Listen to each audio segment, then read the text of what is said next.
Hello, everyone. Welcome to LinkedIn Live today. I'm Ashish, Kaushal, CEO of HireTalent, and one of the co-founders of Consciously Unbiased.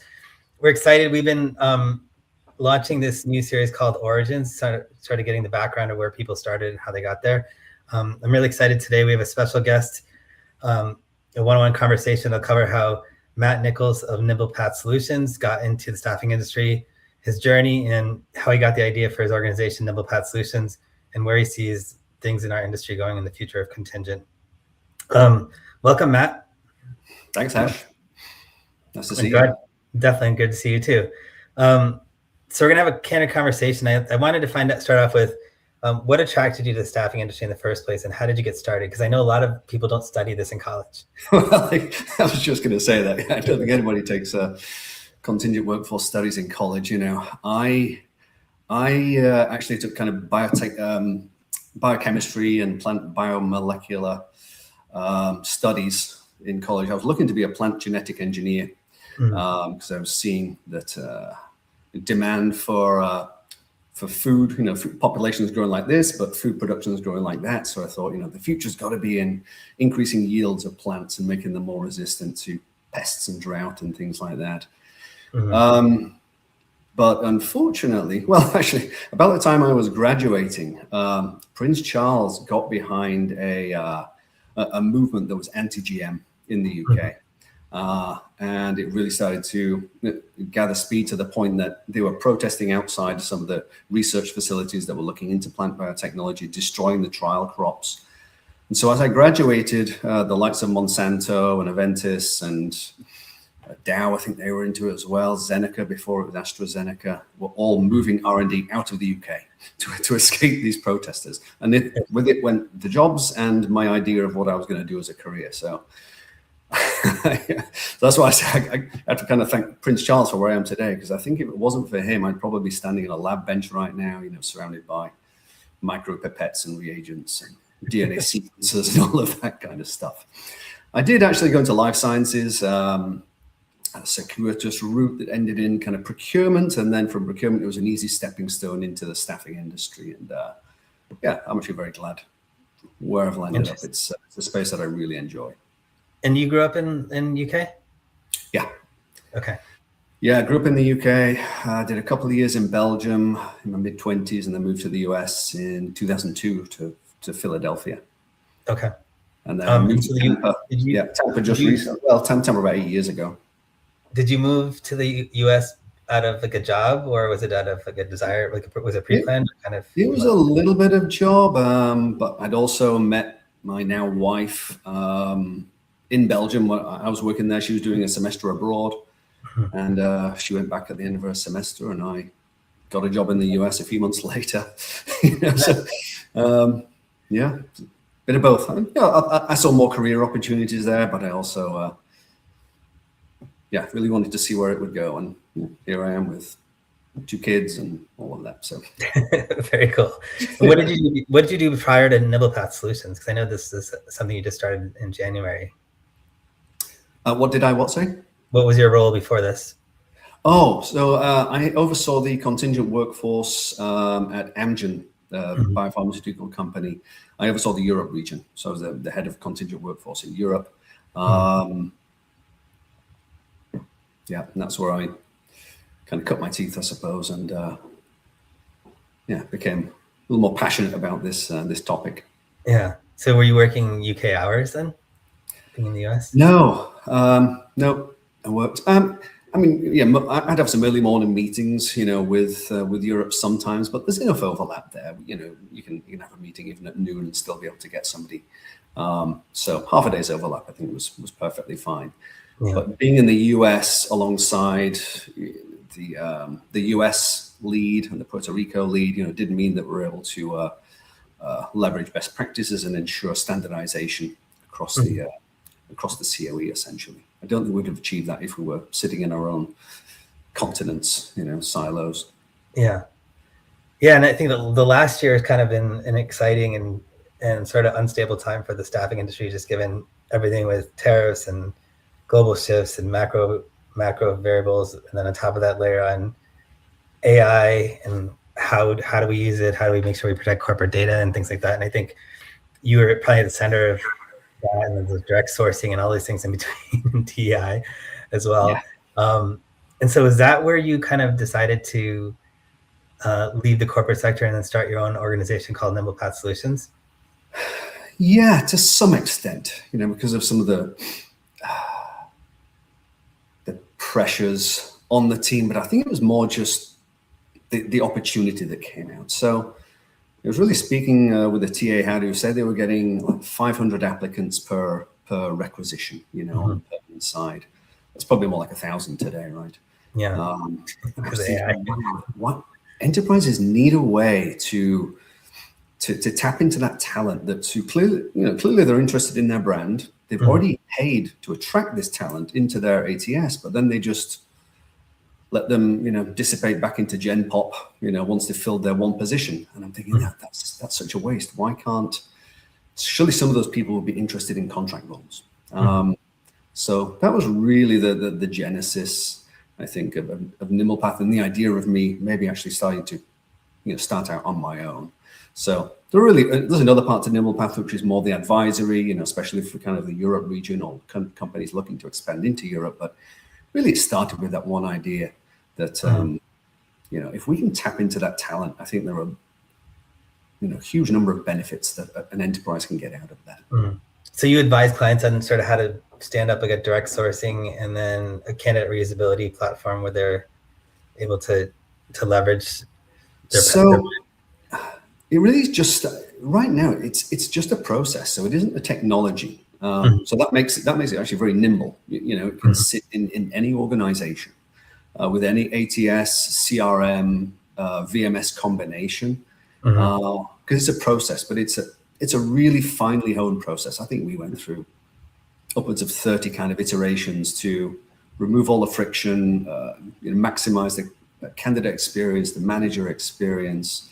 So essentially from a new client perspective, there's really no upfront cost here. There's no technology to implement or anything like that. It's a process whereby, and I'm kind of thinking of it more as talking to it more as a pre-ID amplifier, because managers have always pre-identified candidates, but they don't really have tools and resources to do that. They kind of do it on their own, Yeah. This process really just helps managers. It kind of connects them with the candidates sitting in the no pile in their ATS for recent jobs. And if those candidates, are interested in a contract role, I have a recruiter who will surface those candidates, run them by the manager, and if they're successful, they're brought on board through the existing EOR. So it's all using, existing technology, supplier relationships. So in that aspect, it's very simple, but it's also the process is not simple. It's not simple to get to the process that we actually developed. Yeah, I love it. So you're taking like lessons learned and also turning the one-off sort of referral into a systematic, scalable solution for clients. Yeah, exactly. Yeah. And then how does your work model work exactly? And then how does it impact a company's DEI aspirations if they have them these days? So,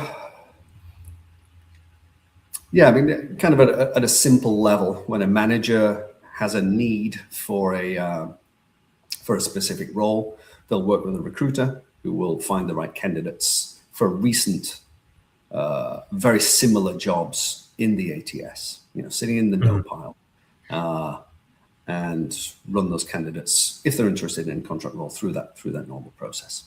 I'd say that, one of the key pieces is first doing an upfront opportunity analysis to figure out which roles is this going to work in. Where's the high probability of success? Because then out of that comes project success. If you try and run every role through it, it's going to fail. There's going to be a lot of waste, a lot of churn. Yeah. No, absolutely. That makes sense. Can you share a success story from a company or a candidate that used the NimblePath process? Yeah. So, data points are quite limited right now, right? Because I'm still in early days. But at a large enterprise, time to fill was cut in half. Wow. For these candidates. Manager satisfaction was 100% net promoter score. Around 25% of all new hire volume was being channeled through this process after about 3 months of it being in place, because the managers really, really liked it and they got a lot of value out of it. They thought the quality of candidates was better because we're tapping straight into the candidates that are in the ATS. And of course, there is a significant savings also because there's essentially very minimal to no sourcing cost for these candidates. We already have them, right? It's just connecting them with the right contract role. You mentioned the DEI aspect earlier, yeah. So companies that are really focusing on DEI, today it's a little more limited than it was, but essentially because this process is pulling from the candidate pool in the ATS, all of their efforts to ensure a diverse supply of candidates in their ATS, of course, is being reflected directly through this process as well, because that's where it's from. It makes sense. It's impressive that you got the number down to half the speed on the fill rate, just given that AI is kind of scaled fake candidates. So you're getting 1,000 people coming through. So it slowed down the process theoretically, but you managed to figure out a way to do that. True. Yeah. What are some of the most innovative things you're seeing right now in the contingent workforce strategy this year? There's a lot of incremental innovation going on across the industry. Implementing AI in different areas to automate certain tasks and things like that. And obviously, there's a ton of innovation going on in the candidate fraud space on both the bad actor side and the solutions side there, right? That's always an interesting space. But actually, one space I'm really kind of interested in right now is how AI is distorting the hiring funnel. So we all know that it's almost free for applicants to apply for a job these days. They can apply for multiple kind of almost at the same time, and it's blowing up the number of candidates at the top of the funnel. And companies are struggling to deal with that. So I see some companies are deploying agents now, AI agents, to phone screen some of these candidates. I guess to try to gather more data around them, to try to get something to differentiate them because all of the resumes look the same, or to maybe validate that this person actually does match their resume. But I feel like that's just going to distort the funnel slightly differently as well, because now it's going to put burden back on the candidates to actually answer the phone and answer questions, from an AI agent, and they could be getting multiple calls a day. So I think they're going to end up picking up the phone, or especially the ones that are going to pick up the phone are going to be the ones who want to commit candidate fraud, or the really desperate ones. And the really capable candidates are probably just going to stop picking up the phone and find a different way. So I don't think that's going to work. I think it needs complete radical innovation in this space. And you might Jeff Taylor, the father of Monster.com back in the day, this Boom Band this year. I'm following that. That's really interesting.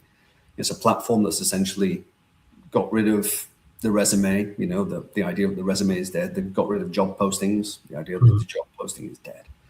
And they're just doing things differently. From what I can tell, it's more like a "don't call us, we'll call you" kind of a. What's it called? Boom Band. Boom Band. Okay, interesting. BAND. Yeah. So I think maybe just launched in. Did I hear the other day? Maybe in the Northeast or something like that. But obviously they need to achieve network effect. But it's really interesting. And I think something like that is going to be the way of the future. I think that could be really disruptive to the likes of LinkedIn, because LinkedIn's not going to be able to pivot like that. It's more built around the traditional way of finding talent, posting, getting applicants, etc. So so that's really interesting. What else? Going to that, I find that interesting because for years I've been saying the resume hasn't evolved since the 1930s, right? And now we have all these data points from your GitHub experience to what you do online to tools that can measure work productivity. And I always felt like when AI came, we'd eventually get to a point where we can measure human throughput on tasks the same way we measure horsepower with horses. And you could say, I need this much horsepower for this job. And these are the group of candidates that are available. I know we're not there yet today, but I could see us getting to a point where productivity is measurable. Yeah, that's interesting. So in Boomband, they have this, there's no resume, you have what's called a dossier. And so it can be, multiple pages, or it could be creative stuff that you've created. If you're more on the creative side, it could be video, media. It's all part of your profile. But of course, it's all searchable by AI, right? Yeah. And therefore it's much more colorful. There's a lot more meaning in there than a 2-page resume, right? Which, that only exists because recruiters only had a limited time to actually look at a candidate, right? AI can sift through all of that information and build a really good picture about what a candidate, who they actually are, Yeah. And where do you see us sort of taking on the fraud, the scaling fraud that's happening? How do we, what are some ideas that you think that are innovative? I think this would potentially help the candidate fraud situation. I mean, companies are reaching out to a person. That person isn't able to really, modify their online dossier to match different jobs, right? What's there is what you get. So I think that would actually make it harder. There may be controls in that system as well, make it harder for candidate fraud. I do wonder if, and I don't know if any companies are doing this, but if any companies are going to get into keystroke signatures, because the way that you type is like a signature, and so if you monitor somebody over time from an online, let's say online assessment through to even day one after they start working, if you see a change in their signature, then clearly it wasn't the same person all the way through, Yeah. Maybe that's to come. Yeah. I kind of think part of it needs to be a mix of using these tools to figure out if what you say is who you are in your online profiles. But then I also think there's a little bit more of a human in the loop. And I almost feel like you need to have people start their jobs on site for a week so that you don't get like North Korean spies trying to do the job, Yeah. I mean, it may be, considering the money that they're spending on trying to combat this, may actually be worth it, to bring them in. I was at a Club VMSA event last week in Chicago. This was a topic, and we're discussing some more, going back to some fundamentals, some of the more human elements, like this is maybe a bit taboo from an HR perspective, but when they say they live in New York, oh yeah, whereabouts in New York? Somebody was saying they'd asked that question, and the person said Center City. It's like, you would never say Center City, right? If you're a true New Yorker. So just, maybe being a little smarter from a human perspective, on some of the initial kind of screening questions, that could potentially trip them up. How's the weather outside? I don't know. Yeah. There's a lot of talk about business transformation and how companies reshape CW in terms of the demand, expectations, and price. Can you give me some insight on your thought process on that?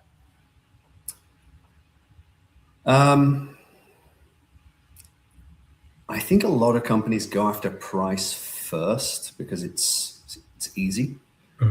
But I think that's where a lot make a mistake, because if you don't have control of the demand and the specification piece, you might get a short-term number that you can put on a slide, but I don't think it really works long-term.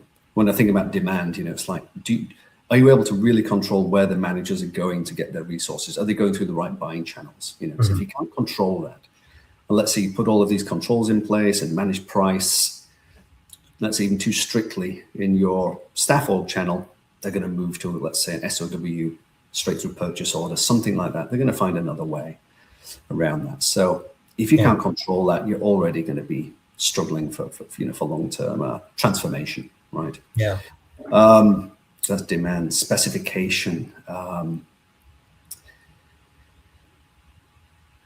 So yeah, I mean, typically contingent workforce programs don't have the same level of control that, let's say, an HR organization does for employees. Yeah. So many times in the past, managers have said, "Hey, I want to change it. I want to promote this engineer to a senior engineer because I need to pay them more, I need to retain them. It's like, but has his work changed?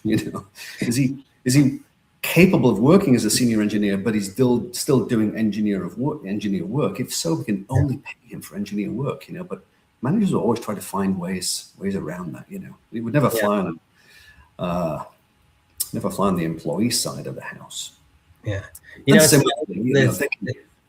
It's funny because like what you said a little while back just about the cost savings piece, and that's where we're focused on. I've been seeing that like a lot of clients are really, I think the CW programs are, their rules are too tight and they're dated, right? And so the managers are going around the system and putting an SOW. And so that's showing cost savings in the CW program because you cut the amount of cost you did, but if you look at overall savings, you're not getting it because you're not looking at it holistically. And so you're pushing people to the more expensive way to allocate talent and get it rather than getting true cost savings by looking at it holistically and as people misclassified. Yeah. You're just kind of shifting demand around. Yeah. I think cost levers, I've seen really transformational results from consolidating the supply base, in the staffing suppliers. Yeah. I think a lot of programs, the number of suppliers have proliferated, often through a manager just saying, hey, can we vet this supplier into the program because they have this one person that I need, that kind of thing. And it just dilutes the supply base. I think when you consolidate it, so each supplier now has a good chunk, a meaningful amount of work, supplier engagement goes up significantly. The number of roles they're able to fill, the proportion of roles that they're filling, compared to those that they lose, is net change. So that affects the pricing piece too. You can get price, as well as performance. You can also get price benefits from consolidating your supply base. I think that's really big. But as a company, you've got to know your your pay rate, your markup, what's driving that markup, in order to really kind of move the needle on that. When you're blind on those things, it's really, really hard. Absolutely. What are you the most optimistic about in terms of the future contingent? That it's not going away. There's always going to be a need for contingent labor, that it's always going to be changing. It's a really dynamic space, and I think that's what I like about it. That's what other people like about it as well. It's out of the different kind of, let's say, industries or verticals that I've worked in, I think people seem most kind of passionate about this topic, because it's exciting. Every day is different. There's always something new coming up. Yeah. And then I'd say I'm optimistic or maybe hopeful that the contingent workforce program office becomes a strategic partner, with feet at the table alongside HR and procurement, if they have their feet at the table. They have similar challenges, because it's a really complex space. But at the end of the day, talent is talent, right? So to treat it any differently from your permanent talent, I think is not a good long-term strategy. And along with that, I really hope that the relationships with the suppliers also become a lot more strategic, and they become true strategic, mission-critical partners. That's what I hope and what I'm optimistic is going to happen over time. Yeah, me too. I'm hopeful that happens as well. So for the buyers who might be interested in your services, where can they find out more about you? I have a website. They can go to nimble-path.com. Obviously, they can find me on LinkedIn. My email address is matt@nimblepath.co. I'll be at a few of the conferences in the fall. Looking to be at Disrupt HR in Tampa in November. Club VMSA events. There's one in St. Louis in October. CWS. Yep. One's in the fall. Yep. Any of those. I'm always happy just to chat, just to shoot the breeze. It's a topic, hopefully, you can see I'm kind of excited and passionate about. And just want to reach out for a cup of coffee and a chat. We can definitely shoot the breeze. Okay, sounds good. Well, thank you so much for taking the time today. It was really insightful, and I loved hearing about your journey getting into the space. Thanks, Ashish. Appreciate it.